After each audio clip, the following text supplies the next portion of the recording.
Okay, I will now try to share the screen. Just see whether you'll be able to see. You're able to see, you know? Yes, sir. Okay, fine, fine, fine. All right. Thank you. I am audible. My screen is also visible. Yes, sir. Okay, please go Thank you, ahead. sir. Good morning to all. I would like to welcome all the participants, our Honorable Joint Secretary, sir, and Professor Dr. T. Venkatesh, who is the lead man of India, working to remove this lead, use of lead, to minimize the use of lead and to remove this lead from our country. As we are all aware, it is very harmful to the human beings, animals, and the plants. Professor Thupil, as we are all aware, he is a professor and emeritus scientist at Johns Medical College, Bangalore, advisor of Association of Healthcare Providers of India, advisor to Consortium of Accredited Healthcare Organizations, advisor to QAI, National Chairman of the Indian Society for Lead Awareness and Research, President of the International Society for Chronic Hypoxia. Yes, lot of things which I'm not able to read. He has done a lot of research work, having more than 350 scientific papers and many textbooks. He is the first Asian to receive International Science Truth and Honor Award in 2010. He is a recipient of Aryabhat Award and Lifetime Achievement Award, to name few. Thank you very much, sir. You are with us. We are always blessed with your presence. Thank you very much. We have with us our Honorable Joint Secretary, sir, Shri Vinit Padur Saab, who is an engineer from IIT and now working in our department. He is an IPS officer, Indian Postal Service officer, and being the technician, he is always welcoming the new steps how to develop the industry in the country, and for the legal methodology is always very helpful. Sir, I would like to request our Joint Secretary, sir, to kindly speak to us and inaugurate this workshop, please. Yeah, good morning to all participants. A very good morning to Professor Dr. T. Venkatesh, who's the eminent speaker for today's seminar on laboratories, medical diagnostic laboratories, and the transition to the new ISO 15189, and what are the amendments or the changes which have been brought about in 2022, and how this is likely to affect maybe the medical diagnostic laboratories, and what are the qualities which are going to be brought about in the medical diagnostic instruments and the procedures and techniques which are required there. As we all know, India is uh, uh, now maybe the fifth largest economy, and it is one of the largest populated countries in the world.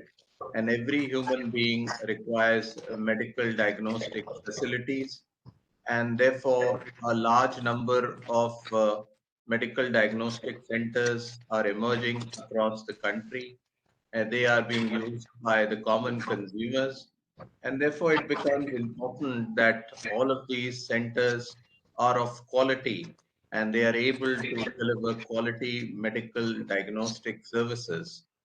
And there is also an information collection at the back end for medical diagnostic research, which will be extremely helpful for people like Dr. Venkatesh. If we are collating information from, let's say, 5,000 or 10,000 medical diagnostic centers of a particular zone relating to malaria or tuberculosis, it becomes extremely important that all need to be standardized or have measuring instruments which have been calibrated based on international and the national standards. So I think the importance of this particular field, it touches the lives of everyone, and this is a great human service which most of the organizations are doing, and so are our medical experts and scientists. There is a requirement of collaboration and further information sharing between the practicing world and the policymakers in the government of India, and internationally also in the seminars. There is deliberation on what exactly are the fine tunes and betterments which can be done in all these standards, and their further implementation becomes the key. Now, who goes and what sort of medical diagnostic center, the instruments and the practices and the standards are being followed by the various chains. They have a certain standard, but then there are smaller diagnostic centers and laboratories also in our communities, which are also quite good. But they need hand holding and support and knowledge transfer to probably graduate to the latest standards. So, with these opening words, I hope we have the best expert on this subject. He is an extremely eminent person. He'll be elucidating all the information, and this will be is going to be an enlightening knowledge session for all of us. It can be also a lot of questions can be asked by our participants. So, with these words, I open this seminar and hope that the information we get from this is going to be extremely useful for further policy making and refining of the international standards on medical diagnostic facilities. Thank you very much. Good morning. Thank you very much, sir. Now, I would like to request Professor to kindly enlighten us with his knowledge and greatness. Please, sir. Thank you, Professor Vineet. Thank you, Dr. Ashutosh, for giving me this opportunity to share what is that latest, what medical laboratory should know if they want to get global recognition for a better patient care. If you look at the commercial part of our economy of our country, as Professor Vineet has mentioned, if we can compete with the quality with other countries, we will be accepted. Otherwise, we will not be accepted. Especially in healthcare sector these days, the laboratories, when they examine the patient sample, release the report, that report is taken by the patient, and the patient travels to many countries. When they go abroad, when they show that result from particular laboratory, they may not accept the result. Even the laboratory, the examining laboratory, we don't call it a testing laboratory. In medical language, we say examination of patient sample. It may be radiology, it may be pathology, microbiology, biochemistry, blood bank, whatever it is, whatever report we carry with us will be accepted by anywhere in the world, provided they follow the international guidelines in the laboratory for their quality management system, which is now called management system requirements. That is a change from quality management system. The new terminology which is used in this new standards, management system requirements and technical requirements. If all the technical requirements, including quality resources, handled by competent people or as per the international standard ISO, it is ISO, no similar all over the world. If they follow the standard and if it is examined by a third party, if this laboratory is following the standard, then all over the world, our laboratory results are accepted.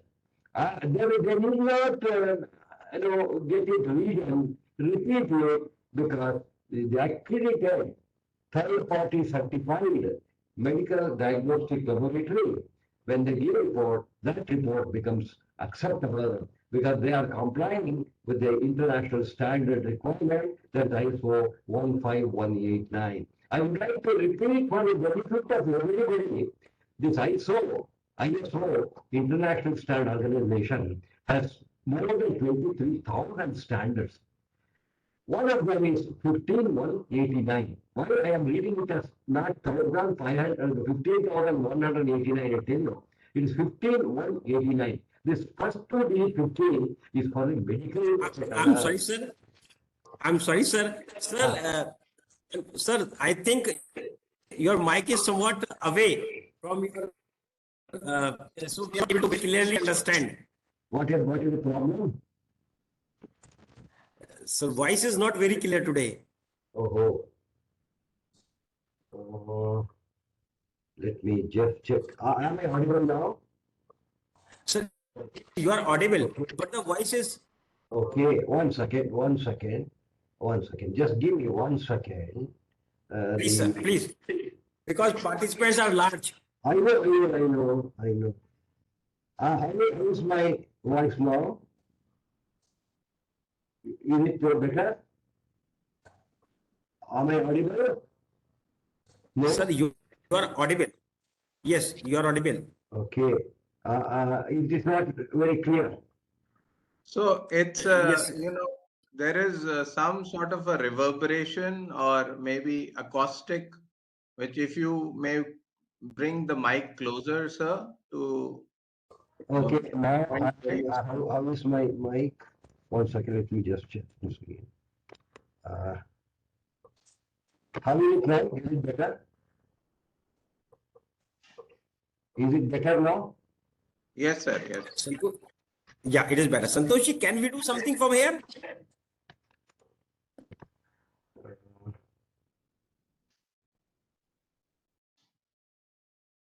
No, the only thing is maybe we'll have to uh, delink and link again. Then only maybe Okay, your audio I system. will go ahead and come back again. Can I do that? Yes, sir. Yes. Please, sir, please. Please, sir.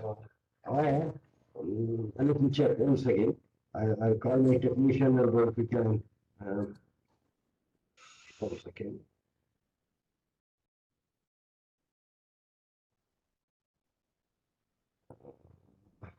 I still don't know what is the problem. Santoshi,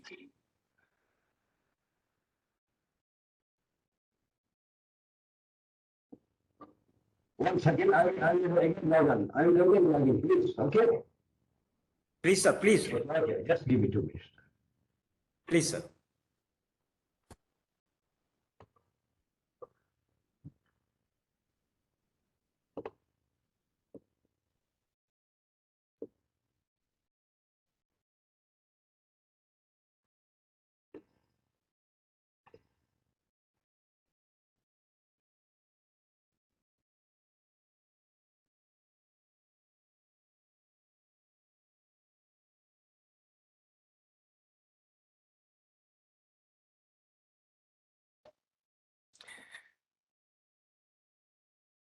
As we are all aware, standards needs to be changed regularly or needs to be updated regularly. This medical diagnostic standard has been recently updated from 2012 to 2022. Generally, internationally, we consider that every standard has to be upgraded after every 5 years, but most of the time it does not happen. And we used to have 10 years or maybe most of the standards or many of the standards which are still available, they are older than 20 years. So point is these 17025, 15189, 17065, all these very important standards which are related with the medical, calibration, testing, environment, etc. These standards needs to be upgraded regularly so that the new requirements can be incorporated in the international standards. Today, as we are all aware, these medical laboratories are playing very important role in the life of every person, every citizen. And on the basis of these the test reports given by these laboratories, doctors prescribes the medicines and take the further decision or action. So we have requested Professor Thupil, who is one of the known scientists, known expert, known professor in this field, to kindly bless us with his understanding, with his comparison. What was the initially and what is the new to these medical diagnostic laboratories with the new latest standard? I am sorry that as we were not able to hear, even I was not able to understand what he was saying. That's why I requested him to kindly define it, and we can be able to understand what actually he is saying. Otherwise it will be just waste of time maybe. So I'm sorry, just kindly bear with us for 2-3 minutes. He must be rejoining us very soon. And most of the experts are the specialists in these fields. If somebody wants to speak or share his experience, kindly raise his hands. If somebody wants to say something about this new standard, which has just come into the picture from this 2022. If any of you wants to say something?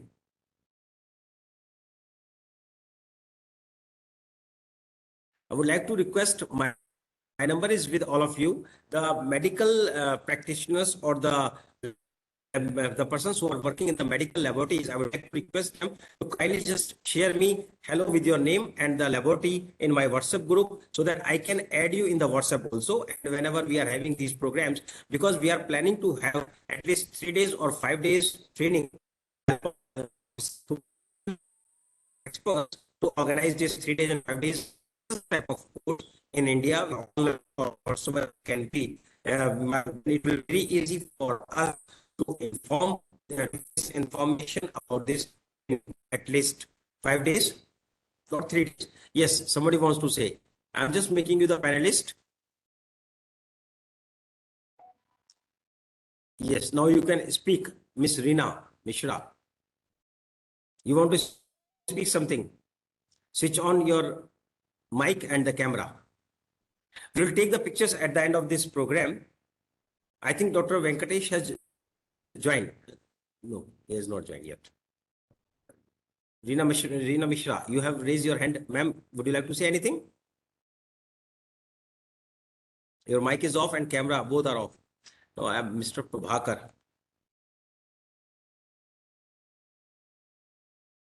Mr. Prabhakar Golconda, would you like to speak something?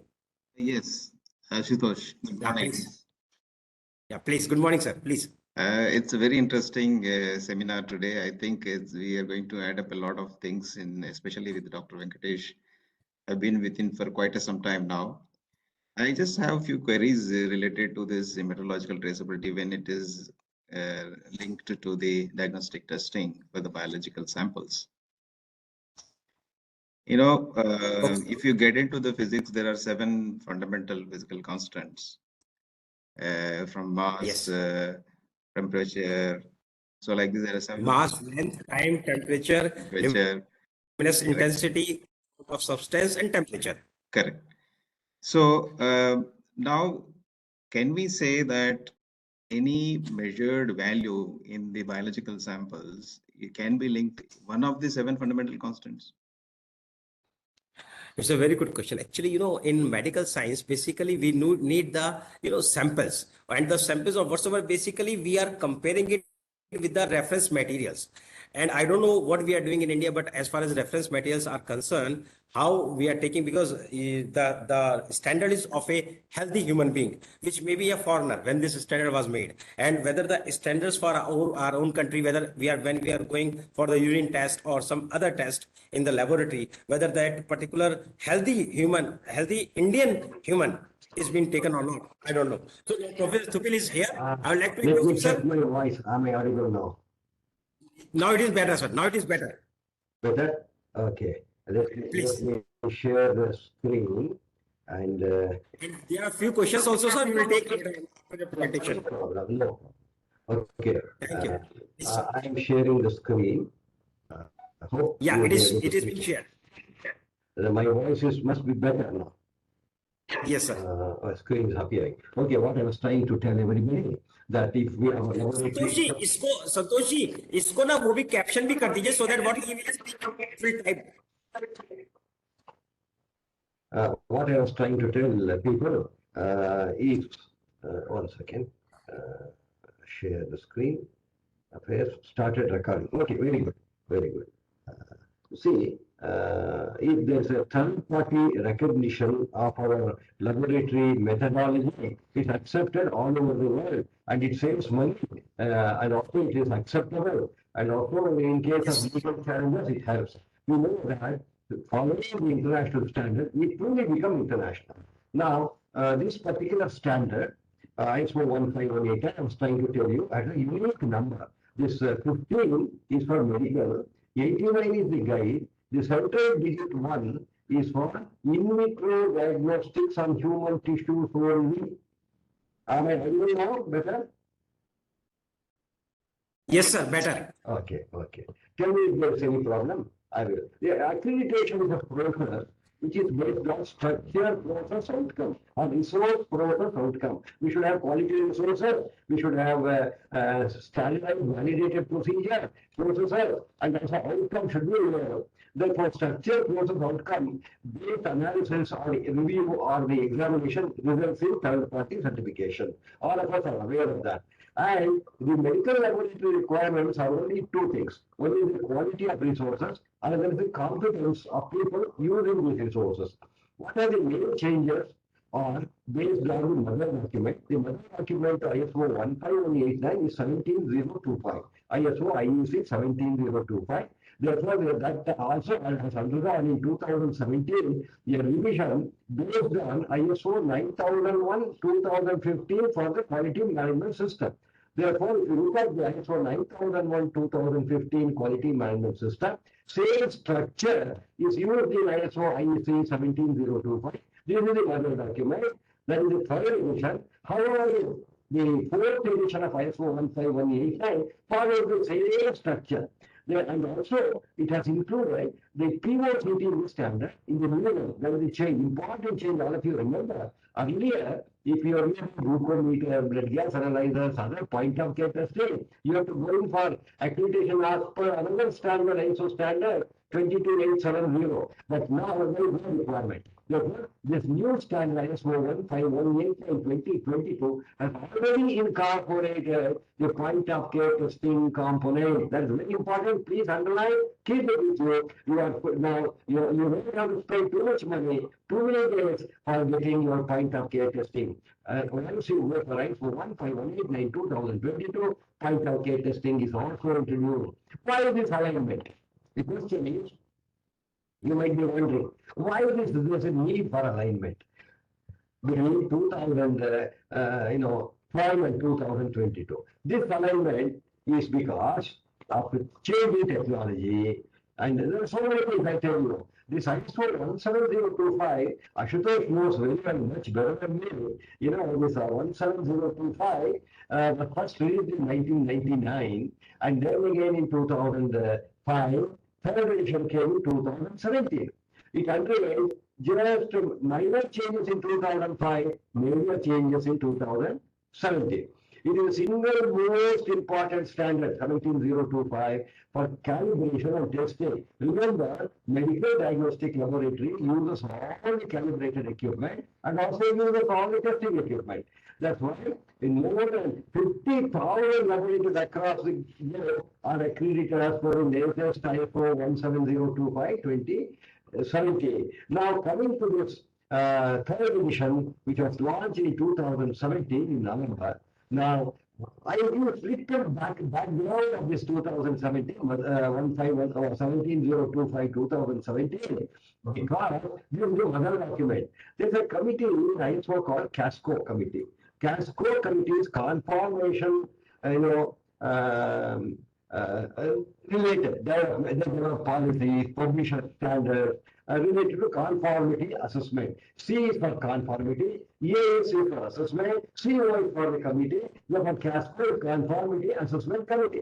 I will tell you a little more about this committee, which is required for all of you to understand how this 15189 was developed and who are all involved. Why this change was required? The biggest difference in the structure of the standard, which is completely revised. Structure of the standard is revised. The container is different, content is same. Please remember, it is the content which is more important than the container. You may drink milk in the urban part or in a golden cup, but it's milk only. Now, the container is different, content remains same. Small differences which I am going to tell you.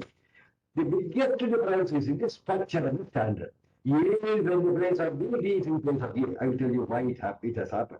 Which is completely revised and also has distinguished between resources from processes. Please remember, throughout the standard, resources from processes are distinguished. And acknowledging the rule of ISO 9001 based management system, it earlier used to call quality management system. Now you will see is the management system requirement. It is system requirement. Nothing to do with management requirement. It is a system requirement. Management is more of we have. But the system is something with which we work every day. It is not the management requirement, system requirement. That is everything in the laboratory is part of the system. Okay, this is some philosophical way of looking at it. Look at the Casco. This is borrowed, I borrowed this from one of the speakers. This particular this Casco has two parts. One is a policy group, another is a technical group. Only two groups are there in Casco. What is this policy group is doing? They work on conformity assessment policies.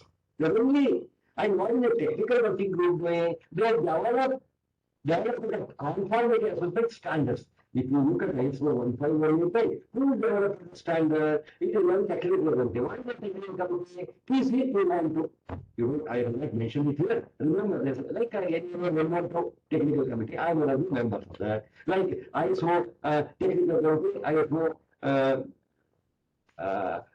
technical committee for medical. That is based on policy groups. It's not one group, number of groups. What are those groups? Policy groups.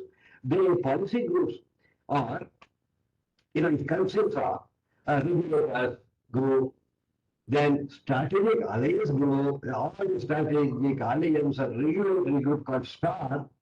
I move my cursor here, STAR, which is provides the forum for industry sector, regulator, international, and many people are involved here. And they are working here, working group, they develop the standard based on the policies. And Casco, they coordinate the technical work, assist Casco chair to identify strategy and conformity assessment issue, and then they release the standard. This is how the Casco committee works. There are two committees basically. Remember, one is the policy committee, one is technical committee. Technical committee is TC 212. They develop the standard and in line with the policy of the ISO, that is based on ISO 9001 2015. Therefore, ISO 17025, the main changes compared to the previous edition, similar thing has happened in ISO 15189. I have made whatever I have explained to you 1702 has happened to 15189. 15189 2012 to 2022. Why this change? In any testing or examination all over the world, there is always risk associated. What is the risk? One wrong report, say mechanical testing, electrical testing, optical testing, one wrong report will shut down the entire manufacturer. They can't export anything. Let us come to medical. One wrong report will lead to question of life and death. Therefore, there's a lot of risk.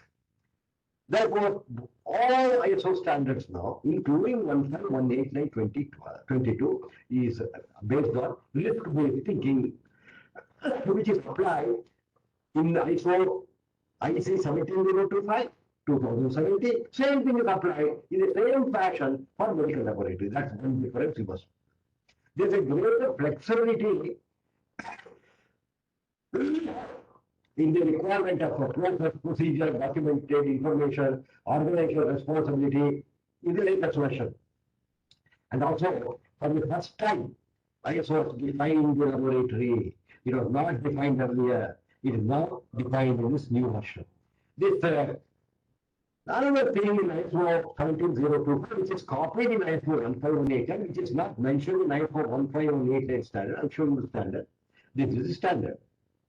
This is ISO 15189-2022. In fact, Ashutosh asked me whether I can share the soft copy of this. I would want to share with Ashutosh the soft copy. Please, sir, please. I Please. send you the hard copy, which is printed in different colors for different sections here. I'll send Please, this sir. to Ashutosh. This is only for training purpose. I'm sorry, I cannot share it with the participants because I have signed a confidentiality declaration and also impartiality declaration and also copyright declaration. Therefore, if anybody wants to write a standard, they can buy from ISO 1518, ISO International Standard Organization, but they charge very heavy amount, something like 18,000 rupees. But let us wait for Bureau of Indian Standard. They are also partnered with the ISO. They will publish very soon. It will be available at 700 or 750 rupees. At the same time, there's another organization in India called Book Supply Bureau from where we procure, and Book Supply Bureau charges much less. Compared to ISO, what the BIS charges. However, I am sharing my soft copy and hard copy with Ashutosh for the organizational purpose. Okay, any part of Thank you very much, sir. Thank you. Let's give it to anybody who is interested, no problem, not as a whole standard. In this Thank you, sir. standard, ISO 17025, ISO 15189, there is what is called the terminal words used. All of you must please remember, wherever the word shall is there, it means requirement. You cannot escape from that. You are required to have breakfast, you are required to have sleep, you are required to have lunch, you cannot escape. You cannot stay without sleep. It is should. Should indicate recommendation. What is that? In between lunch and dinner, you should eat something. That means it is a recommendation, not that you should eat. Somebody tells me, morning breakfast and lunch, in between you should take some tea or coffee. I may take, I may not take. Should is a recommendation. In the standard. There is a word may. May indicate permission. You may go to that movie, permitted. You may not be raised, that we have insisted on that. And can is the possibility. What man you can climb Mount Everest with encouragement. Then can indicate possibility or a capability. I say, Ashutosh can organize such seminars, not only for India, for outside India, people can, other countries can also contribute. I think when we could project yoga all over the world, why don't we project our talent? Why don't we project our understanding to the rest of the neighboring countries? Let them use it. Therefore, I say, should not carry possibly make this open to other countries. In fact, I invite a lot of people from UAE. They are registered, they are attending. I say, you can attend, there's no fees. No, people, this is how the words are used in the standard. Okay, now, let me tell you about ISO 1518 structure. This is something I hope all of you are able to see. Okay, Yes, sir. if there is any problem, tell me, I will go slow, no hurry. Am I okay? Yes. Okay. Now, this particular standard, when you open the standard, this version 2022, first is a title. Inside, the first thing you will see is the title page. In the title page, there are some sections which I am showing you. These sections are all very interesting. One is forward. The organizers, the technical committee has handed over the standard to the policy committee. They have written a forward. ISO has written a forward. After that forward, there is an introduction. After the introduction, forward and introduction, there are 8 sections. 8 sections are there. Earlier in 2012 version, there was forward, there was introduction, and then there were only 5 sections.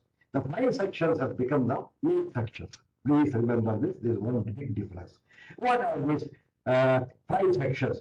Section 4, section 1 is scope of the standard. What is the scope of the standard? The standard can be used by medical diagnostic laboratories to improve the management system requirements. Management system requirements. Number 2, the scope can be used by accreditation bodies. The scope can be used by assessors. Scope is also for assessors. Scope is also for. That means the standard scope is used by all these people. There's a lot of scope for accreditation body, laboratory, assessors, regulatory bodies, inspection bodies. This is scope. They can all use this. Now, that is. Then the standard is based on several other documents, normative references given in section 2. Section 2 is normative references. And the normative references, there are some very interesting This standard is based on the ISO IC 17000, which is the terms and vocabulary for all standards for testing and calibration. This is also used this also used as a guide 99. Like this, these are all cross references based on which this standard is developed. And also the standard has terms and definitions. These terms and definitions, earlier in 2012, there were total about 37 terms and definitions. 37 terms and definitions. In this 2022 version, please note there are only 34, I think, around 32 terms and definitions. With 37 terms and definition, there are only 32 terms and definitions. 5 terms and definitions are removed. It's for you to find out which are all the 5 terms and definitions are removed from the standard. What is the new one they have included? Laboratory definitions a new one in this. This is the terms and definition, which is section 3. This we have printed in white page, and then we start with blue page. This is the blue page. These are all the white pages. You can read on your own. Now I am going to explain to you what is there on the blue pages and the green pages of the standard. One is section 4 or class 4. Then class 4, class 5, class 6, class 7, class 8, or section 4, 5, 6, 7, 8 is what we are going to see. What is the difference? Section 4 is general requirements. Earlier, section 4 was management requirement. Why should we borrow the management after they have invested money, purchased the building, provided the equipment, applied with you? It is not the management, it is the requirement, general requirement. Remember, the general requirement is generic in nature. There are only 2 general requirements. That is, one is called impartiality, another is called confidentiality. Briefly, I will tell you, this section 4 general requirement is divided into 4.1, which is impartiality. What is impartiality? Impartiality is, suppose one of you come to a laboratory. I don't know you. What do you do? I do some disposable, saving the needle, I draw it up there. I charge same amount. Suppose the person unique comes to my lab. Then I am very cautious, careful. Well, Professor Dr. Vineet has come, big man. I should not use disposable syringe and needle, not again. I will use vacuum tube needle and syringe, which cost 16 rupees. I am partial to him. When my friend Ashutosh comes, I will give him a cup of tea, coffee, and also I will treat him so well. I will keep all others refill. And this is partiality. Therefore, the laboratory shall define impartiality at all levels of the laboratory operation. That every person who is involved in the laboratory, nobody should be partial. We should declare impartiality. I tell you a little more interesting thing with example when I come to 4.2. Then come to 4.2, confidentiality. I tell you, today, IUB have lost our personal information. Anyone can access. Google knows where I am sitting, to whom I am talking. I tell you, this group which we have participated, they are listening to every word of mine. We have not been recorded in the cloud of some place. All of you are listening. They know who is talking, who is listening, from what time to what time, which country, who are from which part.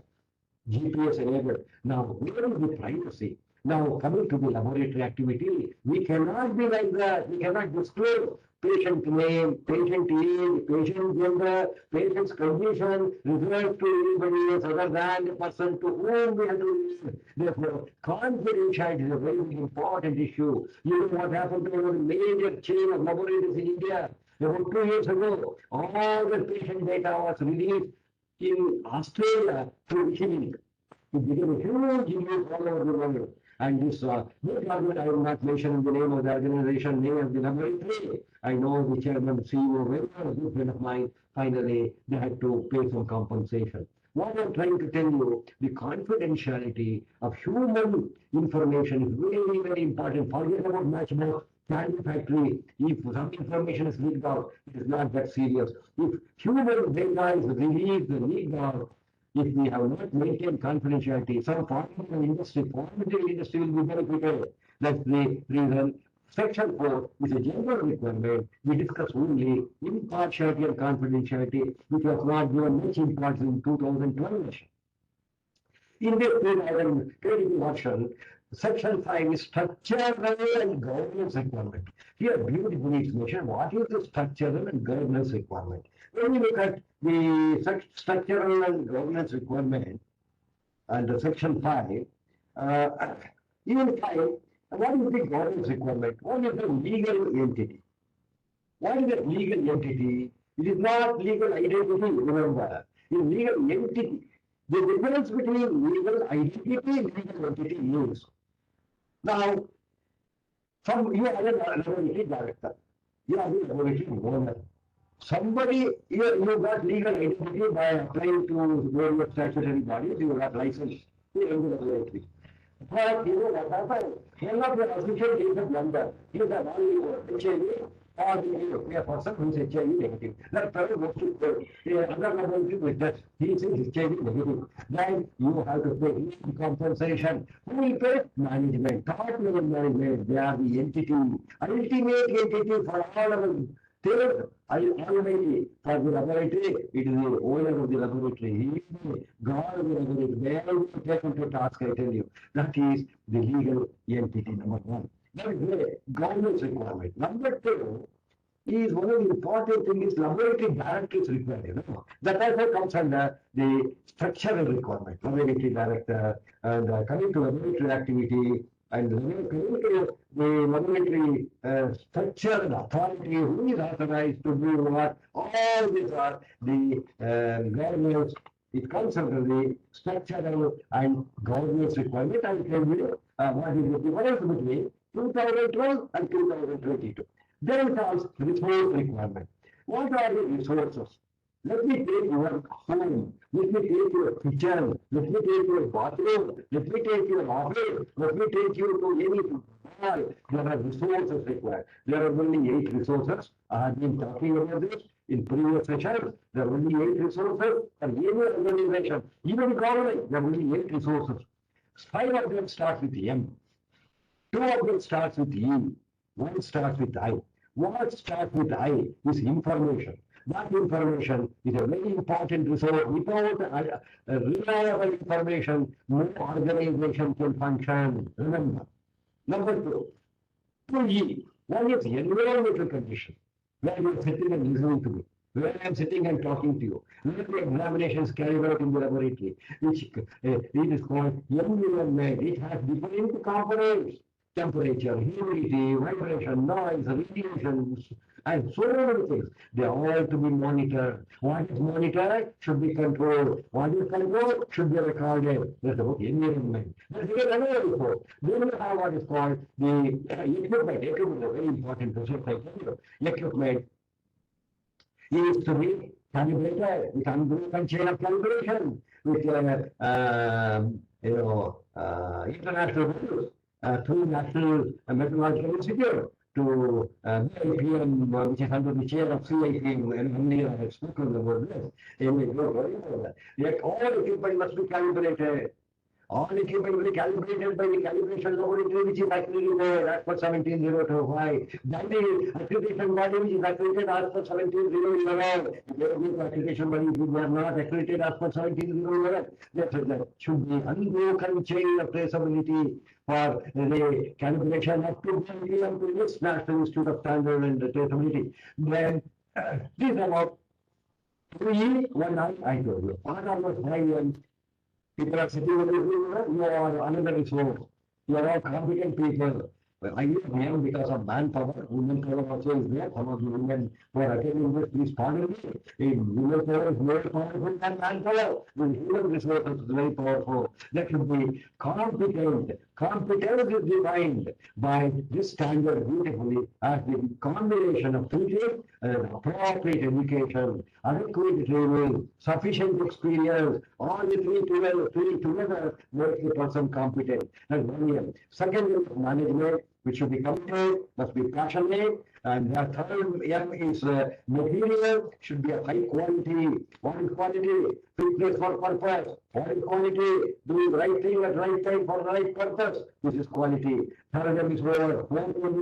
methodology, all the methodology used will be described in this 2022. Methodology should be validated by the supplier, verified by the user. Even your software, if your equipment, hardware of equipment must be validated by the supplier, verified by the user. Then comes another one is called mechanism. Machine, machine, a mechanical methodology, machinery that also has to be foolproof. This is coming as a resource requirement. Under this, 6.1 is general. One thing I tell you, if wherever you have the last decimal point 1, remember in the standard, it is general. Take it as a gospel truth. Last, any standard, last decimal point 1, any standard is general. General is generic for the entire section. Then comes 6.3, facilities and environmental condition.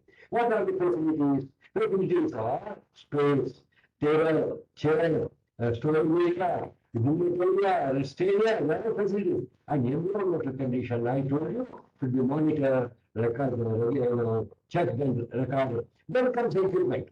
6.4 is equipment. Earlier, it was under 1.3.1 was equipment. 5.3.2 was reagents and consumables. Now 5.6.4 is equipment. 6.5 is equipment calibration is given not a requirement. Because the quality of the result, what you are generating in the laboratory depends upon the quality of the equipment. The quality of the your kitchen depends upon the quality of all the resources used in the kitchen. Kitchen also you 5M2E online. Your toilet also 5M2E online. Everything is 5M2E online. I tell you, there is no 9th resource. If you discard 9th resource, I haven't telling you, you can get the whole price. Only 8 resources for any organization. Now, the equipment, the calibration, methodological traceability, and the chain of traceability to the primary reference material, okay, of standard international unit. And then comes reagents and consumables under 6.6, and 6.7 is the service agreement, which was earlier under section 4, and 6.8 is externally provided products and services like referral lab, referral consultants, and things like that. This is requirement is under section 6, and section 7, clause 7, very big clause, biggest clause in the standard. It takes for the whole day to explain this, but I want to summarize this today because I have limited time. Those of you who would like to undergo detailed course, there's a certificate course, 4-day certificate course, 2-day translation course, you can always apply. Coming to the process requirement. There are 2 parts here. One is general, 7.1, half decimal 0.181, one is general. Then 7.2 is pre-examination processes. Earlier it was 5.4, pre-examination processes. Then 5.5 was the examination processes. Here it is 7.3, it comes under processes, examination processes, pre-examination processes, post-examination processes, 7.4. Then 7.5 is non-conforming work. Identification, control of non-conformities were there in the management requirement. Now it is under technical requirement. The section 4, 5, 6, and 7 are all technical requirements. The technical requirement is a lot of providence in this standard. Medical laboratories technically should be very strong, very strong. Testing laboratory, calibration laboratory, what is important? Technical. Management part is separate. Management system requirement. Earlier quality management system is now called management system requirement. That is not much important because I tell you, if your organization is already ISO 9001 2015, that means you have covered entire section 8.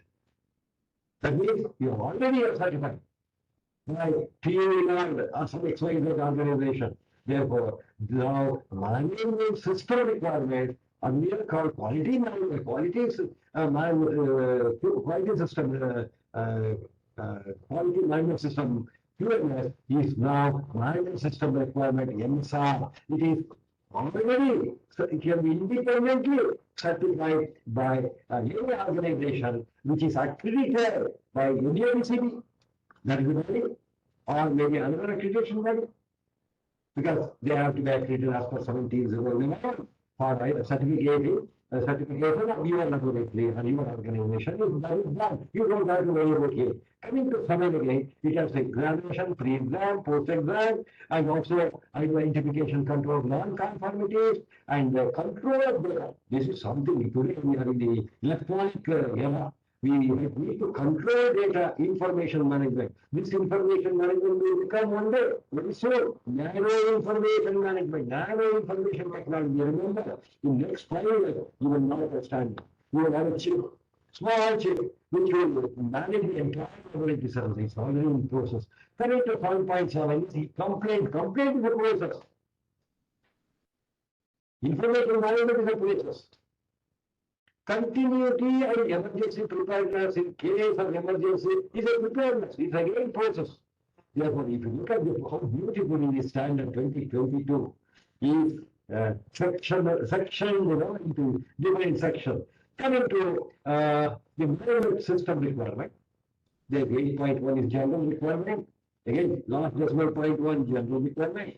Come to 8.2, 8.2 is management system documentation. It's not enough to have requirement. It should be documented. And also, what is documented must be controlled. Then the control of management system documentation is 8.3. What's documentation? Control documentation requirement. Control of records, which are only 4.13 and the management requirement. It is never improved. It is under the control of records, option A. What is this option A, option B? I tell you. Wherever you have option A, option B, option A, if you are already certified as per ISO 9001 2015, there is no need to again show all these documents to your assessors when they come for accreditation purpose. You are already ISO certified. ISO certified as per 9001 2015. We are not going to look into management system requirements. 8.2, 8.3, 8.4, 8.5, action to address risk and opportunity. It's already checked. You have already checked for non-conformity and corrective action. It's already checked. We don't want to waste time. What will happen? 3-day assessment will become 2-day assessment. If 5 assessments, there will be 3 assessments. You see the beauty. In the new standard, you will save money when you go for accreditation with the new standard 2022. You have no time up to another 2 years, I think, because some of them are already ISO 9000, ISO 1588 2012. It will expire after 2 years. Because only last month they got accredited. They have 2 more years to complete. Till 2 years they deem that very well. But I suggest they should read this. They should understand this. And they should take the quality manual. Quality manual is not a requirement as per this new 17025 or 15189. But if they have called quality manual, let them open. In the quality manual 4.3 document control. Where is this document control? Document control comes as 7.6. Therefore, again as a 4.3, let them write 7.6. That's the very thing is this. Now, where is the control of records? Control of records is in 8.4 in this. But we have here 4.13. 4.13, strike, strike next to that, right? 8.4. Now, so you can transmission of the earlier quality manual to this document, this quality manual, this standard can be easily done by just putting this number, rearranging all of them. Some places 8 comes first, 7 comes later, rearranging. That you can do as an exercise. And now, what I would like to tell you, the structural requirement right for 1.189 2022. Coming to, okay, you saw the structural requirement. Now, who will the approach for accreditation? For ISO 15189 2022. When a laboratory seeks accreditation, they should select an accreditation body which operates in accordance with ISO IEC 17011 of 2017. Please remember. And which takes into account the particular requirement of medical laboratory. That means they should be accredited to assess the medical laboratory also. As on date in India, we have only 2 such accreditation bodies. One is India and one is Quality Accreditation Institute. We can go to any of them. Coming to comparison between the document ISO 9001 2015, I told you for the quality system requirement, and ISO IEC 17025 1589 for ISO 17025 is given in Annex B. Whereas if you go to Annex C, You have ISO 15189-2012 compared to ISO 15189-2022. The transition is beautifully summarized in Annex C of this particular document. Therefore, when you open this document, first go to Annex C. I'm going to explain what Annex C says for the transition from 2012 to 2022. Now, this document contains, please again repeat it. This document is ISO 15189-2022. This holy book is maybe your Quran, maybe your Bhagavad Gita, maybe your Bible. This holy document refers to only that. This document here for medical laboratory refers to ISO 15189-2022. To understand that this document is mentioned. Required, why is this document contains requirement for a medical laboratory to plan? Requirement of medical laboratory to implement actions to address two things. One is risk to the patient, risk to the laboratory staff, risk to the workers, risk to the clinician, risk to the other whosoever comes in contact with the lab, which are earlier it was not there. Earlier, the 2012 version said risk to the patient, risk to the clinician. But now this risk-based thinking covers everybody. That's one thing. Then opportunities for improvement. Here, earlier we had corrective action, preventive action, 4.10 corrective action, 4.11 preventive action. But here in this standard, preventive action is removed. Again, many of you might be wondering, why did they remove preventive action, sir? Why not they take preventive action? I tell you, before corrective action, there is one class. That's called identification, control of non-conformities. If something is going to happen, non-conformity, identify prevent, identification control, that itself is preventive action. And if we realize, why should we repeat it? That's not there is no preventive action. Everything is covered under identification control of non-conformities, not corrective action. This particular standard is a risk-based thinking. Risk is a very, very important inbuilt. You cannot escape from risk. When you use money, there's a risk. When you talk to your friend, there's a risk. When you talk to your wife, there's a risk. Risk is there in everyday life. Something can happen. How to identify and control. That's what I tell all husbands before you talk to your wife. First think and then talk to your wife. You will not be at risk. Suppose you go and tell something, finish. Next day you will be at risk. Therefore, risk-based thinking, laboratory is also under risk-based thinking. Coming to Section 3, I told you. Section 3 has definitions. Instead of 32, there will be 37 definitions. Instead of 37, there will be 32 definitions. The requirement of risk management are aligned with the principles of ISO 22367. It's a very important document for risk management, risk mitigation, risk planning, and requirement for laboratory safety. Laboratory, medical diagnostic laboratory, various ways I tell you. Not even nuclear reactor. Fever is go. And you don't your knowledge, you will get some infection. Then you will get some disease. You will not get treatment. Then you will not have to say bye-bye to everybody. Now, the risk with safety standard 15190. What is 15190? 15 is for medical, 90 is the grade, 1 is for in vitro diagnostics. Look at the beauty of the standard. That is aligned with the principles of this 15188-2022. And requirement for sample collection and transport. This is the major thing I tell you. In the new standard 2022, we can address. People are transporting sample from Kanyakumari to Kashmir to some other place. Sending it to Dubai, to Germany. I tell you, the sample by the time it goes, the color and all those texture. I don't know how that analyze will remain unchanged. I wonder. Therefore, now requirement of this sample collection and transport. People collect sample by various types of means.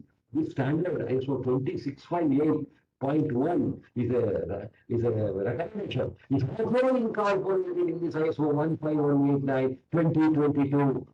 I tell you, this standard ISO 15188-2022 was released only in December. Just 1.5 months ago, 2 months ago. I tell you, I have been following up the standard development for the last 10 years. That's why I'm able to understand the standard little better than what you can understand. It is not easy, I tell you. Nothing is very easy on this earth. Everything is difficult. We have to understand by the easiest means. That's what I'm trying to tell you. Now, section 3 has definition. Coming to risk and safety management, I told you, please remember this. The standard 22367 for risk management is already incorporated in ISO 15189-2022. At every page, we need to decode. There is the entire standard based on addresses risk.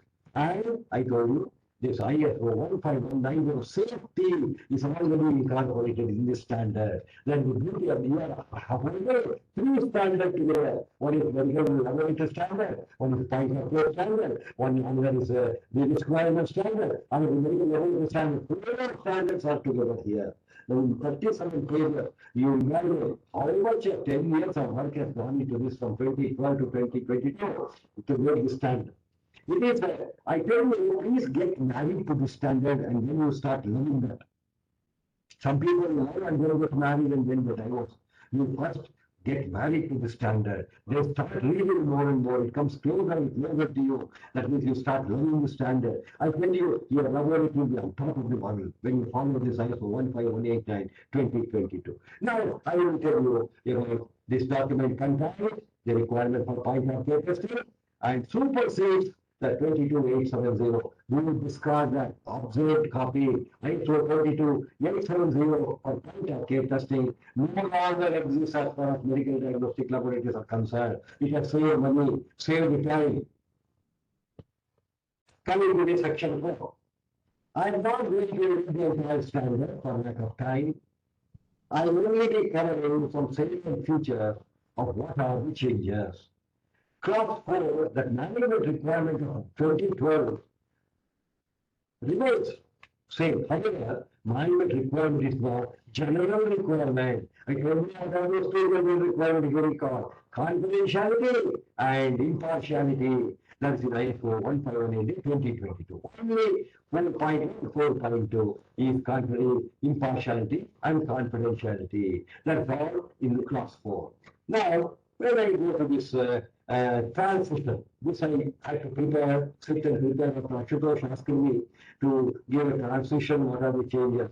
This 4.1.2.7 in the 2020 version is a quality manager.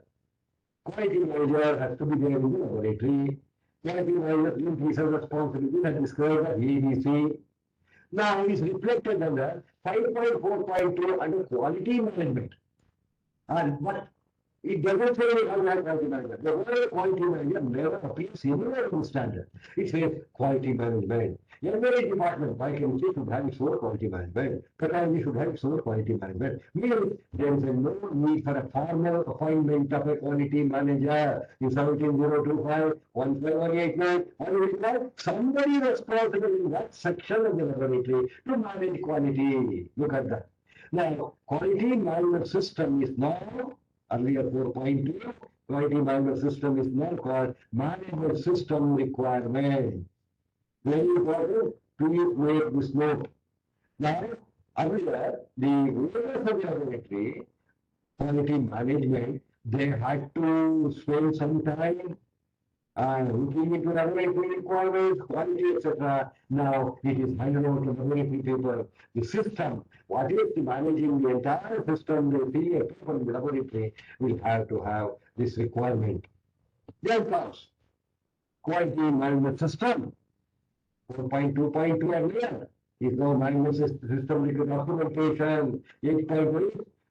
4.2.2 documentation requirement under 4.2 has become system documentation 8.2.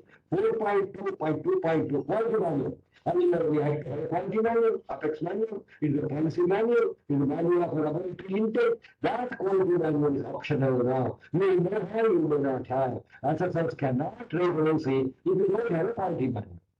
But the contents of the quality manual shall not be deleted. It should be available at the point of work.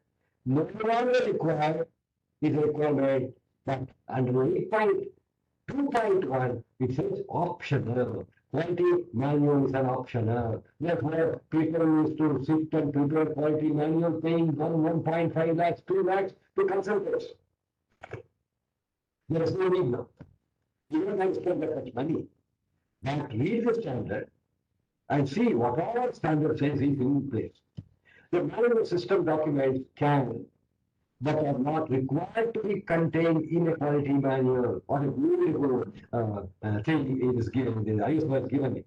The manual system documents need not be in the quality manual, even if you have quality manual. It can be at the respective places in the working in the laboratory. This particular slide on quality management system, the management system documentation has replaced the documentation requirement, and the management system documents are not required to be controlled or contained in the quality manual, and also quality manual is optional principle. I have seen 1.5 lakhs to a lab. Don't have to go to consultant to prepare quality manual. Prepare what is required at respective places, keep it ready. That means you understand the standard and prepare. Coming to 4.3, it was only document control 2020 version. What is this? Is the document control required or not? Yes, in this new version, new container, yes, there's a document control. But it's in greater detail. Control of management system documents is 8.3. Under the 8.3, there are general and management of document. I tell you, last digit one is always general. Okay, 8.3.1 is general for documentation. How it should be, what document should be maintained, how long it should be maintained, who should prepare, who should authorize, who should issue, how to maintain page number, 1 FX, 2 FX, 3 FX. And then 8.3.2 is very specific, which is management of document. How do you manage the document? You can manage people. You can manage instruments. But managing documents is very tough. Do I tell you why? I was managing my lab very well. I went to some other lab in another city. I found my document in that lab. How did it come from my lab to that lab? I did not manage it properly. I did not tie with the chain and the lock. That means I have no control. Control of document was very firmly adopted by myself. I could find my document somewhere else. Therefore, management of the documents is beautifully given under 8.3.2. Please read that. Now, today, so I send the soft copy of the standard to Ashutosh. If you want any of this particular thing, ask Ashutosh. He will send it to you. Okay. Now come to the service agreement 4.4. Earlier in 2012, it was 4.4 service agreement. What is the agreement, service agreement? What is the service laboratory providing to user? Means, if I am a laboratory, I am doing blood, I am doing blood glucose, I am doing creatinine, phosphorus, I am doing microbiology work, pathology. But who should know? User. Who is the user? Clinician. That's what they should know. Like user between me and the clinician. This is because I am providing service. Whenever I am providing service, the user should know what are the services I am providing. Not only that, what method I am using. Not only that. How many days it takes for me to release the report? Not only that. One more thing. Can you tell me? Can you tell me? What will cost? So many things, agreement between the service provider and the customer.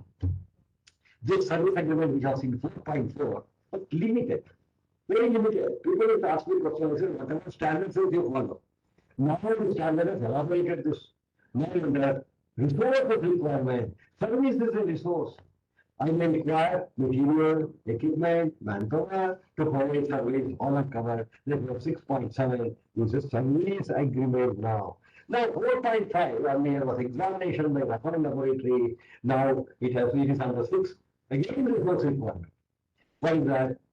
That earlier 4.5 is now under 6.8.2. 6.8.2 is talking about referral laboratory, referral consultant. 6.8.1 is general. For the entire resources, it is general. Because last 4.1 is general. Now 6.8.2 specific to referral laboratory and referral consultant.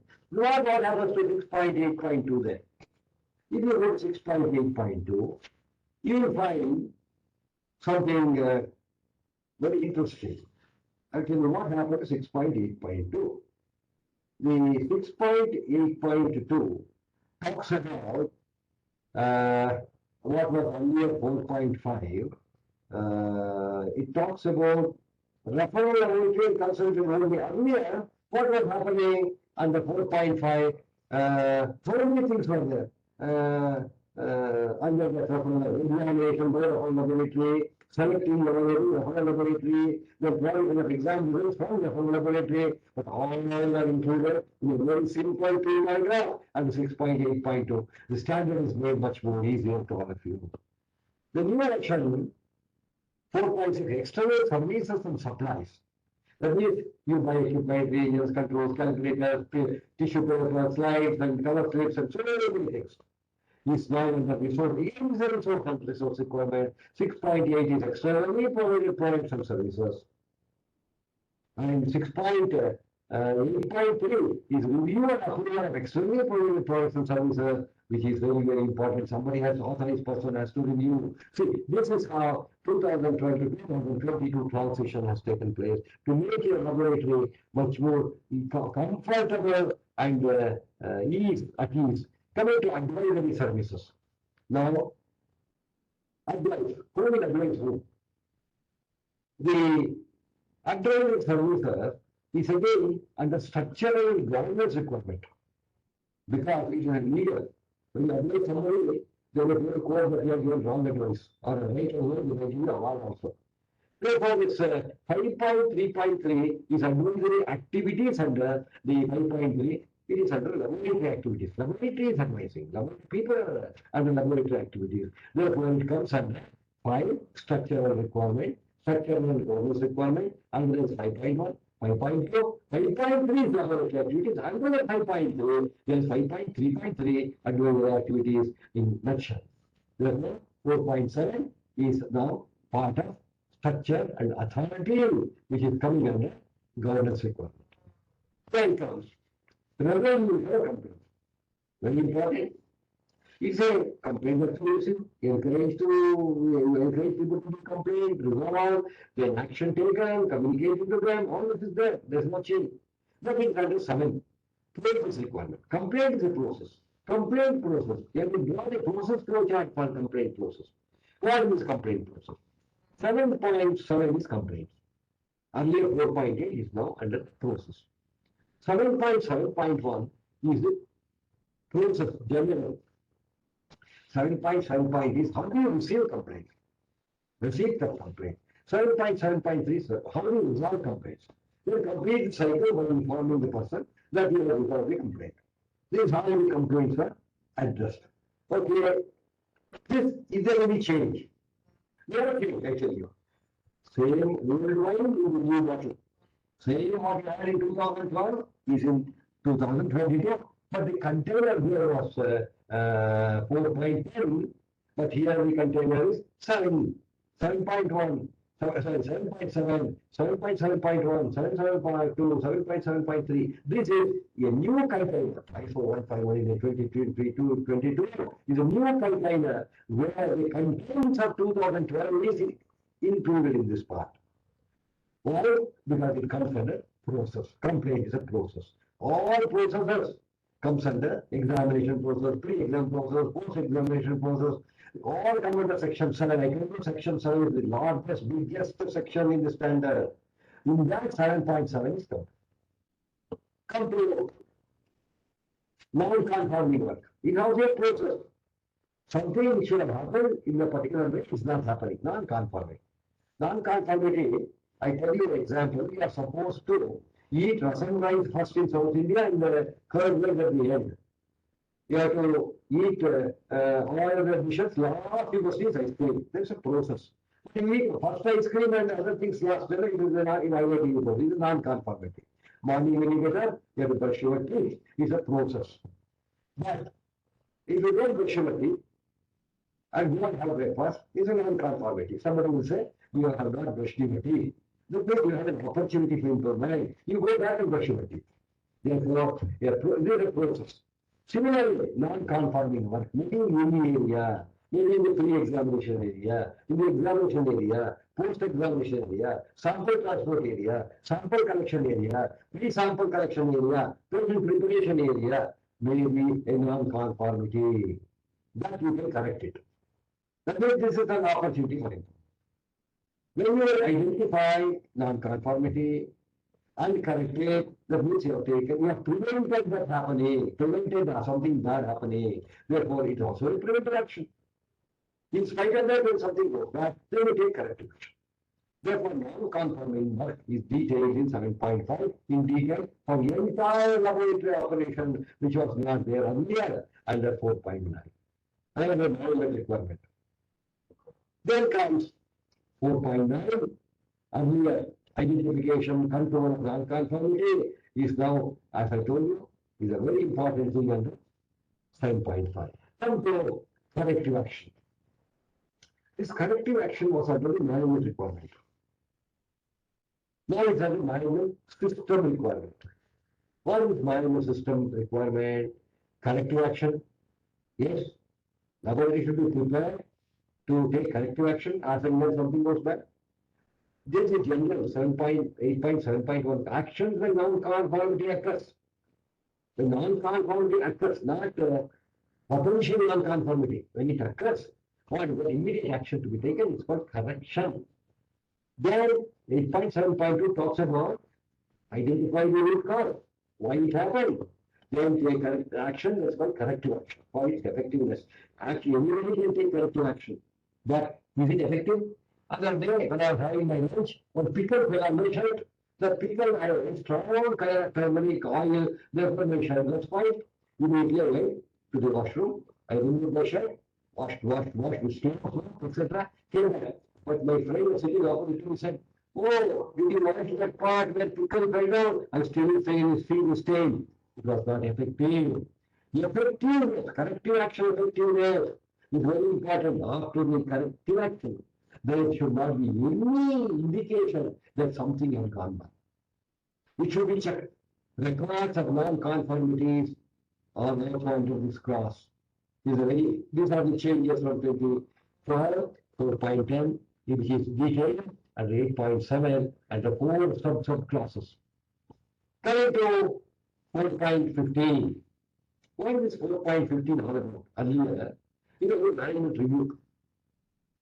This management review is under new clause 8.9. Management will come. They will sit with you. In this section, one of the clauses is removed completely. I tell you, if you go to 4.15, imagine your management will come to your laboratory once in a year. You are all sitting there waiting for the management review to see whether they are going to increase your salary.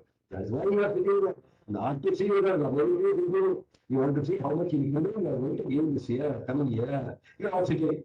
What management will do? Where is the agenda for the management? That was 4.15.1. It's called management review input. The input is agenda. Then review activities 4.15.2. What is review activity? Sorry, 4.15.2 is input. 4.15.3. 4.15.1 was general. I forgot to tell you. 4.15.1 was general. 4.15.2 is input to the management review. Why was input to the management review? Agenda. That is required. 4.15.3 earlier was review activity. What is happening?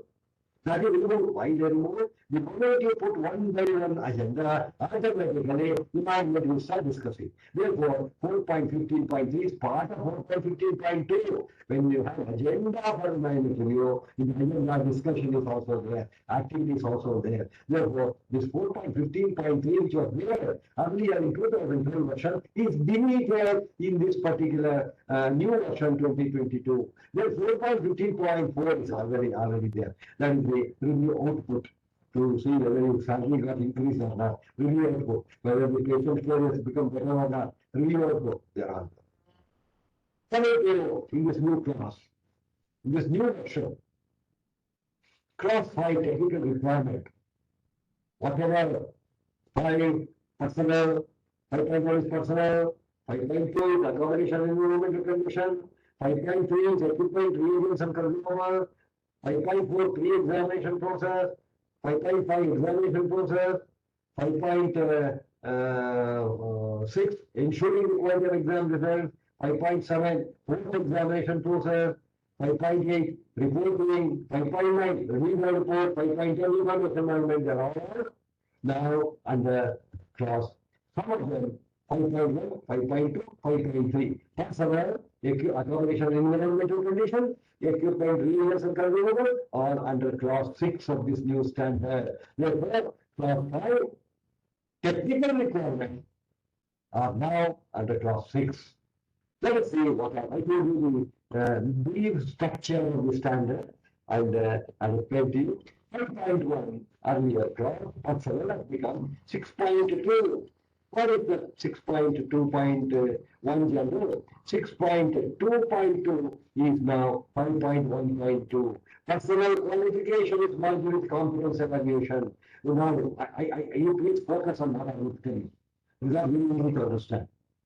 Earlier, in ISO standard, there is a subsection. One is personnel. After that, training. After training, competence evaluation. Now, in this new standard, there is 17025 or 15189. Personnel is there. How to assign, whom to assign, when to assign, how many to assign is there. After that, after training is not there. There is no training. But after training, there is competence. That confidence are brought and mixed with this 5.1.2. Therefore, personal qualification is merged with competence evaluation in this standard under 6.2.2. Please remember, either personal qualification, the training given to you, evaluation of the outcome of training, all are 6.2.2. When assessors come to your laboratory, you look at 6.2.2. It is 6.2.2. What does it say? 6.2.2. 6.2.2 says competence requirement. What is this competence requirement? The competence requirement, it says, laboratory shall specify competence requirement, including qualification, training, experience. What is competence? I tell you, certificate, degree, diploma. Then what training the person has received? How many years of experience the person has? All things are put together. Therefore, the personal qualification has become part of this. Training has become part of this. See how beautifully they have made three separate things into one. In one project, three subjects are going in three different directions, covering the entire weather report of our country. Same thing is happening. The monthly report is covered under this 6.2.2, where personal qualification and competence evaluation, which comprise of qualification, training, and experience are all together. Coming to the personal introduction to the organizational environment, the induction program, which was earlier 5.1.4, is still there as continuing education and professional development under 6.2.4. The training part earlier 5.1.5 is merged with personal record. Personal record is the last one, 6.2.5. In that personal record, training is there. When you go to the training record, you know who gave training and which day, how many days training, what training, you have been discovered. Why you need a separate class for training? That's why 5.1.5 in 2012 is removed. That has become 6.2.5. That is the records. And the records I'll show you when I come to 6.2.5. Training is there. I will tell you each one. You know how beautiful the standard has made you. Make your documentation small. I tell you, every laboratory will appreciate the standard. The document requirement is as minimal as possible. Whether ISO 1518, ISO 17025, ISO 17043, ISO 17034 for RMP. I tell you, this is a beautiful standard. Remember my words. When we might be doing your lab in the standard. But what I told you, you are looking down in the book. Okay. In fact, I will request our Ashutosh to share his PowerPoints with all of you. Sometimes some part of standard is also there. Okay, you will be very good. Okay, now it is free. Remember, everyone knowledge is free. Technology costs. Water should be purified. This is the matter. Knowledge is there. But if you want to buy the technology, you have to pay 16,000 rupees to your account. Unkept. Knowledge is free. That's why I don't charge anybody anything. I tell you the start. This is the knowledge which I'm sharing. But if you want me to come and train you, then you might have to pay the fees to me. Right? The technology becomes expensive. 5.3 earlier. Only 5.3 accommodation and environmental condition is now under 6.2. 6.2 resources under 6.2. Facilities and environmental 5.2 accommodation environmental conditions now 6.3 facilities and environmental condition, which is under 6. 6. It's a class 6. 5.3 laboratory equipment, reagents and consumables is now 6.3 is equipment, 6.6 is reagents and consumables. Earlier 5.3.1 was equipment, 5.3.2 was separate reagents and consumables, now 6.4 and 6.6 are two separate. They don't want to merge equipment with reagents and consumables. Because reagents and consumables, inventory is different. Equipment one annual inventory is enough, but where the annual inventory is there for reagents and consumables. Otherwise, you cannot keep track. But lot of differences. That's why they have kept equipment separated to 6.4 in the new standard 2022, 6.6 reagents and consumables kept separate for the purpose of convenience. Coming to pre-examination process of 5.4. Here I must tell you, in the pre-examination processes, earlier, there were only 7 subclasses in 2012. But I tell you, our ISO realized that anywhere in the world, in any laboratory, more than 60% of the error is because of pre-examination processes. Why? Wrong patient identification, wrong sample collection, wrong site, wrong test, wrong methodology, wrong transportation. So many things wrong will make the error. Now, they thought there are only 7 reasons for the something to go wrong in the pre-exam. But now, the ISO realized, no, not 7, 18. The 18 requirement. See the difference between 2012 and 2022. I tell you, we are curious to know what are the 18, what are the 11 new ones to avoid non-compliances.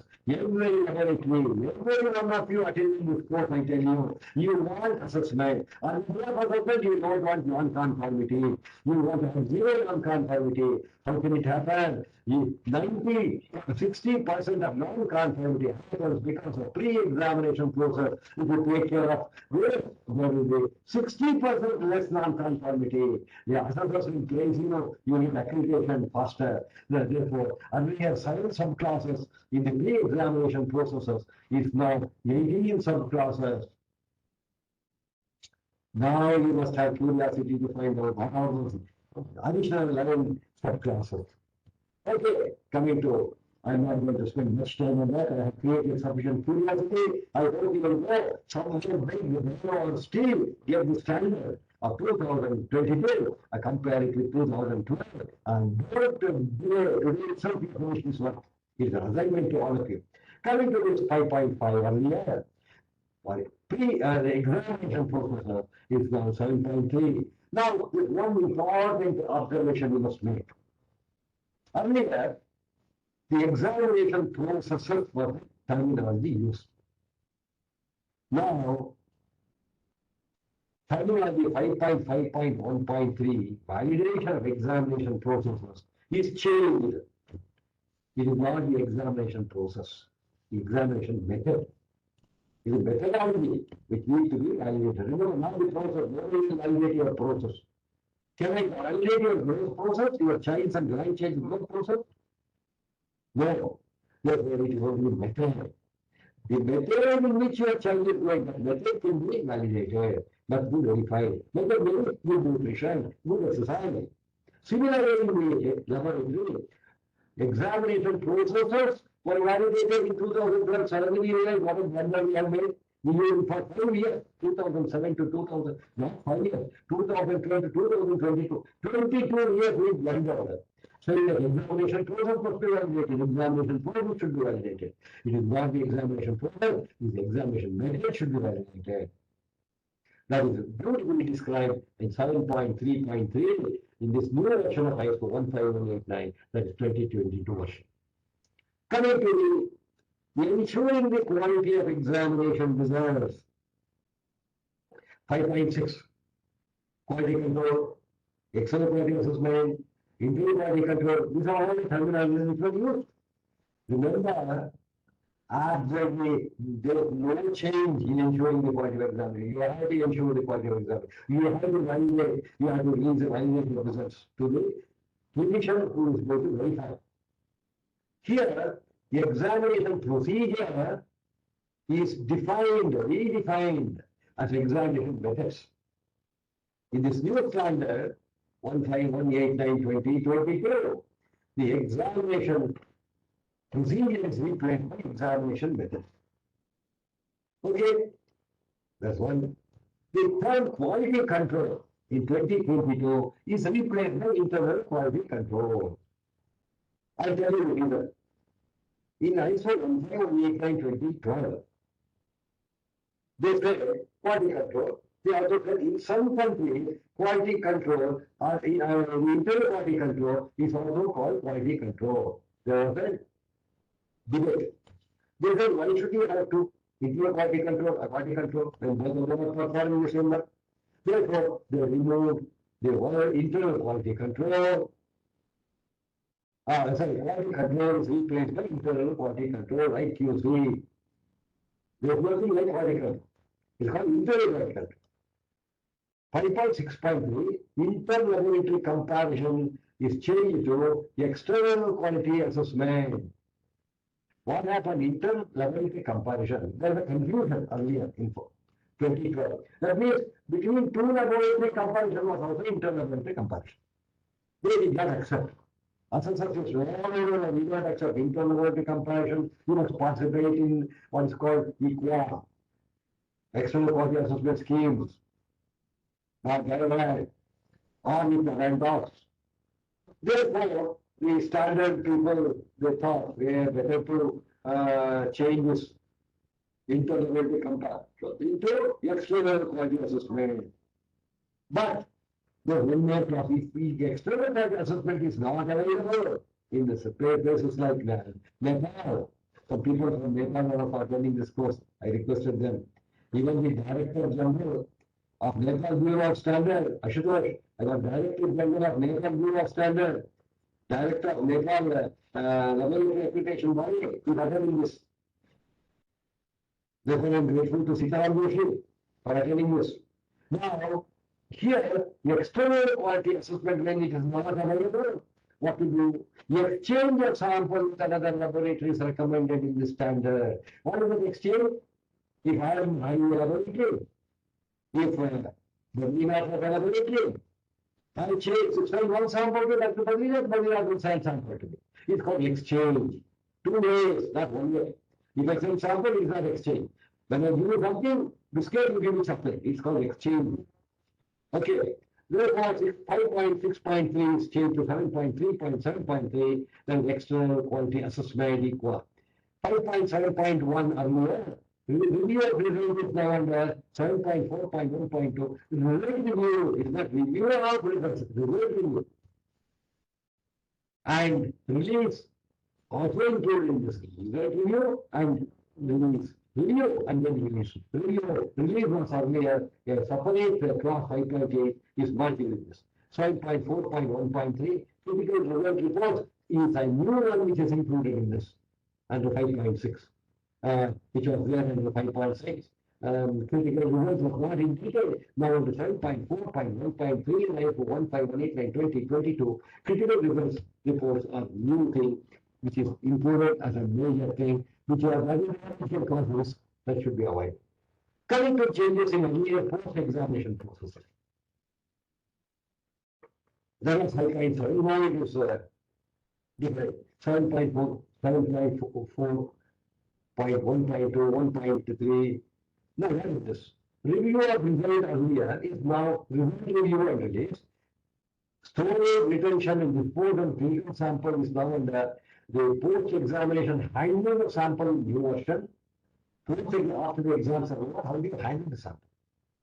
And 7.4.1.3 is a new one, critical result reports added. Coming to major changes in 5.8, nothing, not the major change. Report attributes which was there in 5.8.2 is now under special consideration for results and 7.4.1.4.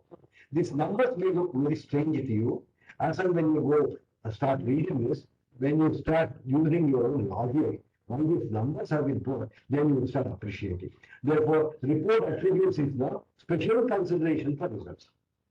Now, report content, earlier 5.8.3 is now requirements for reports. Requirement for report is what all should be present in the report. And there's a new clause, additional information for report is added.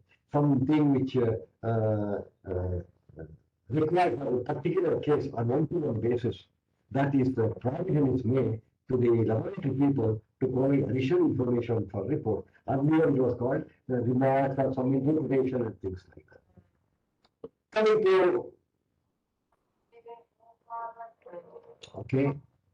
coming to 5.9, earlier it was reporting as a release of report. It was earlier release of report, release of results. Now it is reordered as result review or release. Don't release without review, that's what it says. So the risk is reduced. Okay, if you don't review and release, then there may be a risk because there may be some error. When you review, you take care of the error component. That's why risk-based thinking is there, even in this section 7.4.1.2, which was not there earlier in 5.9. Release of report it was done. Now 5.9.2 earlier was automated selection reporting of results. Earlier is now automated selection, not only selection, review, release, reporting of results. Therefore, 5.4.1.4 has more stress. Again, it is covering the risk component. Coming to 5.9.3 earlier, revised report is now amendments to results reported. Amendments to results. That means who is amending? When was the amendment made? What is the amendment? Every detail should be available. Earlier revised report, nothing much was known. Don't they say who revised, what time revised, initial, but is that person who revised report was authorized in the amendment of results? All these details are given. All these things are in very great detail. It makes laboratory job very, very simple. 5.10 is not 5.10, 5.10. 5.10 is information management earlier. Now, under control of data and information management, not only the data should be controlled, should not go away, go to somebody else. Now, 5.10.3 is an information system management. Earlier is now 5.10 and also is now 7.6.3 information system management. 6.4 development plans for the information system and 7.6.5 offsite management when is subcontracted to somebody, and 7.8 is continuing emergency preparedness and planning. These are all something which you should focus when we talk about the laboratory information management. This is a very important part of this new standard of 2022 version, the 4th edition. Remember, mother is only 3rd edition. The child, also 158 is the 4th edition. Now, what I have done, which I will not be going through in detail, now I will pass it upon the whole thing to Ashutosh. Ashutosh will share it with you. This one, I have whatever is new, I highlighted in red. And one more thing I tell you, whatever is there in ISO 15189, like just I will show you in some of the here, for example. Now, this particular slide, I will look at it, structure and authority. Whatever is there on the right-hand top corner in blue, that was in ISO 15189 2012. Whatever is there in green is always new in the standard, only divided. What is the corresponding one is given in blue. And if there is no change, it is in black. So I have prepared this PowerPoint in such a way. Whatever blue you see is what is there in 2012. Whatever green you see is what is changed in this new version. For example, you go to the next one also. Now here, the earlier blue is what was there in 2012. black, okay, and green is the change in this one. Like this, I have prepared something like 148 slides, which I'm sending it to Ashutosh. He can share it with you whatever you need and go through that. But if you want a certificate course for this, as per international requirement, you can contact the any organization. I am not recommending only Foundation for Quality, any organization which conducts 2 days or 4 days training program. I am unbiased. I am not for any particular organization. I tell you, people attend your work, undergo 2 days transition, get a certificate that will be recognized by the accreditation bodies, that is recognized by the assessors. With this, I would like to open this for any queries, questions, and stop sharing. Okay. I hope my voice was okay this time, Ashutosh. I'm sorry, sir. Yeah, there was some problem in your voice, but still, with your presentation, we were able to understand what you are saying. Thank you very much. And your lecture is always wonderful, sir. Next time we're changing the system. I will Yeah, it is due to some system. I understand. But sir, there will be a problem where we'll place it on the in the YouTube. Your today's presentation in video actually. I see. So maybe some problem. Yes, sir. So, sir, thank you very much for the kind lecture. Like-minded people like me, you, there are, and there are no thanks or no excuses. Thank you. We are like-minded people. That is not thank, that is not excuse, that is not pat on back, that is real work. Thank you. Sir, today, very interesting thing I would like to share with all. There is one lady in Tamil Nadu. She is 95 years old and she still used to take the classes with the both hands, having the stick in her hand. And she used to go to the university and she used to take the classes on medical and medical physics and all. So, in India, the people are basically passionate about their work. Do something for the society, to return to the society. Thank you, thank you. Thank you very much, sir. Like you people. Santoshji, can we take the photos of all the participants? Yes, sir. Yes, sir. Please. And sir, there is a very small request. There are some questions also. I am taking some questions. I would love to answer these questions if I know. Yes. I am also student of 2022, only 1.5 months more. Okay. Sir, one person was asking, People are good, very good. Thank you.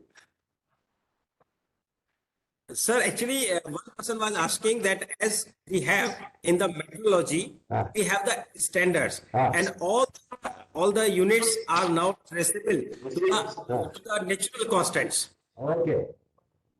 So, whether in the medical field, like we have a traceability chain up to the international level in metrology, mass, length, time, I know 7 SI units.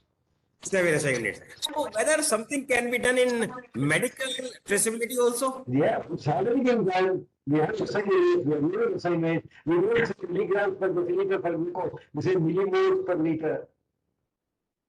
More, we have used more amount of substance, we have a liquid more, is one of the basic SI units. Per liter, Okay. 200 SI units. Therefore, secondary, the units are also traceable to SI units. Millimoles per liter, milli equivalent per liter, but now millimoles per liter. Now we are following. And why don't we organize one session exclusively and measurement traceability for medical diagnostic laboratory? I don't know whether we did it. Okay. Very important. Sir, I would like to request all the participants to kindly switch on their videos so that we can take the photos and can put it on our Twitter channel, Twitter as well as at other social platforms. And I would like to request all the participants to kindly like and retweet this Twitter handle. If they want any questions to be asked, I put my And WhatsApp number. yes, no, yes, one by one you can ask questions also. Okay, I put my WhatsApp number in the chat box. Yes, now you can ask. The participants can directly ask the question. Raise your hand and ask the question, please. You can ask the question if anybody wants to ask. There are many familiar faces.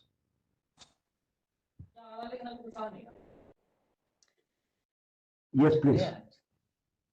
Ankit, what is your question? You are muted. I'm not able to hear you, Ankit.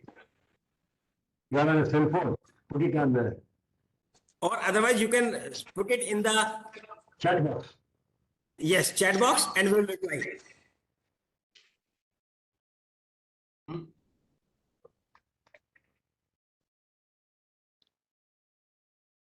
I have put my cell phone number. You are Yes, sir. to ask me question. I will answer. I'm not Very good. Sir, I will share your email ID as well as mobile number with the certificates and your presentation and the soft copy of this new standard. I also would like to have your contact number or email ID. It will be very nice. Sure, sir. I will put it in the mail, which will go with the certificates. Okay. I can share some of the standards also with them. Now, Standard and the presentation, we sir. have launched in India serious size standards. Anybody interested, then we can share with them. Yes, sir. Clinical Laboratory Standards Institute from USA.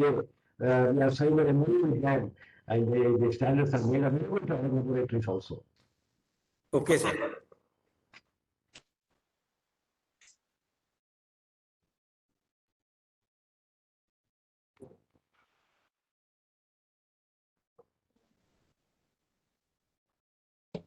I thought there were a lot of questions. Nobody is asking me any questions. Thank you, Dattatreya, for your appreciation. Sir, may I raise a question? Yeah, Dr. please. Anand here. Yes, Shiva. Yeah, sir, this is basically regarding, I posted that in the query also. You have mentioned in this that ISO 1589 is aligned with various other clauses as and when required. So when we say it is aligned, does it mean that all the relevant clauses that is required to fulfill the requirement is put into this ISO 1589, or we do have to go ahead and get those specific clauses again and fulfill the process? You see, what I mentioned, whatever is there in 2012, contents, they are there in 2022. That means all contents are there in the new 2022. However, there are some additional things added, some of them are reworded, rephrased to bring in two things. One is risk. Risk-based thinking is part of the 2022. Remember, earlier it was not there. Safety. Number three, point of care testing is part of this. Okay. Okay, sir. The participants can put their mobile number with name and their organization so that I can add them into the WhatsApp group also, where they can share their views and they can ask the questions. We are all part of one family, the family Yes, sir. of medical laboratories. Yes, sir. We are all related to each other because of that unknown patient. But for that patient, you and I will not have much patience there. And the greatest catalyst to bring us together is our government, especially our Ashutosh. I don't know what time is spent in bringing experts to share their knowledge. I have learned. Thank you, Ashutosh. You have done a wonderful job. Please continue. Keep doing it at no cost. Everybody is benefited. Very nice. Thank you, sir. Thank you. Sir, all are your blessings. No, he is there. No to bless all of us. Sir, we are just taking 2 minutes more to making all the participants, the panelists. Kindly switch off your mic. Kindly switch off your mic. Somebody is talking. I'm not able to. Participants, please. You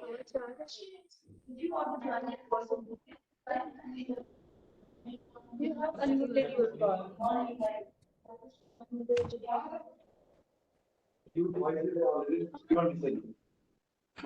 chat पे तो अभी बनी थी ना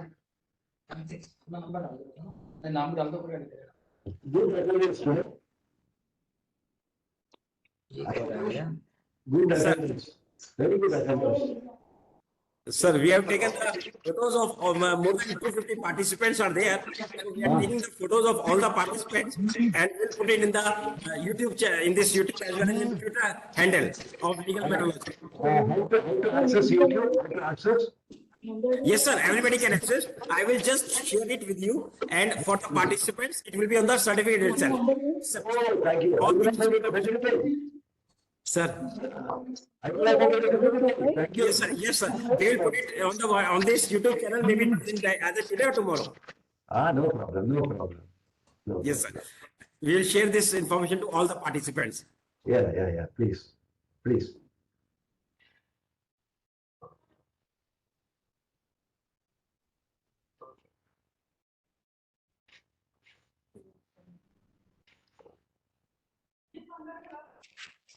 Saturday is a working day for you, Ashutosh? Saturday? Sir, Is it working day for you? sir, basically, as you are working all 24 hours, so we are trying to follow you. Oh. Pranam to you.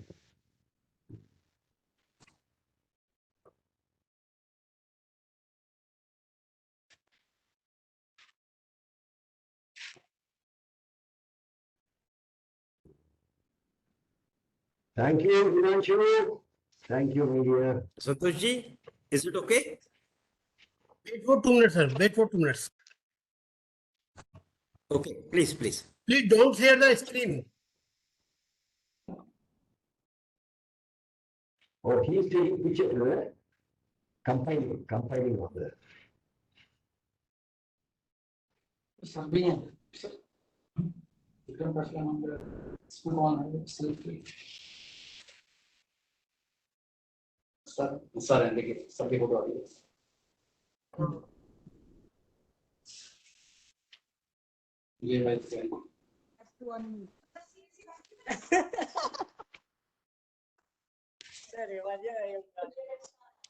पूरा किस में दिखाता है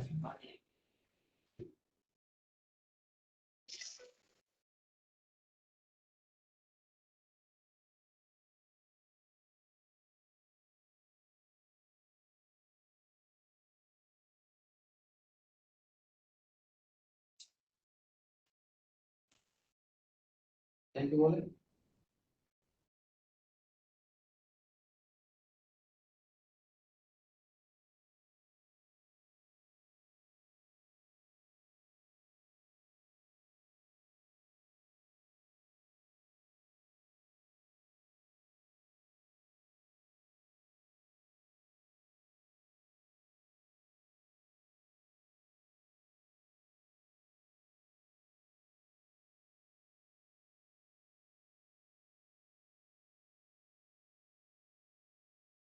Sir.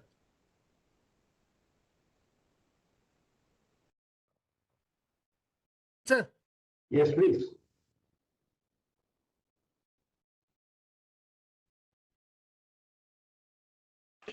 Yes, please. Sir.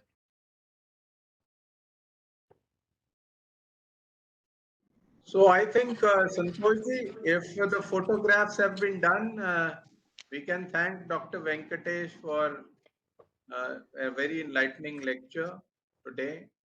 And I hope to the medical diagnostic practitioners and people who are academics or are involved in auditing of medical diagnostic laboratories, they would have found probably this particular lecture very important. One of two things which probably I noted from this is about the safety and security of the medical diagnostic laboratories, which is an important standard under 15189 2022, and a sample collection and transportation. So any success of any laboratory, besides adhering to the technical specifications and other things and laying out the processes, these two processes or standards are extremely important. So I would have possibly loved to listen to actually the medical diagnostic lab professionals from the practical perspective.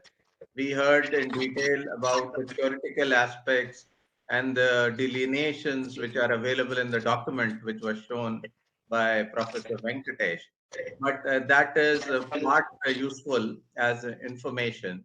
And what is more important is how we down the line implement, or people who are actually wanting to establish a new medical diagnostic facility, how they are going to adhere to it, or a person who's actually helping as a consultant in laying out a laboratory or auditing that.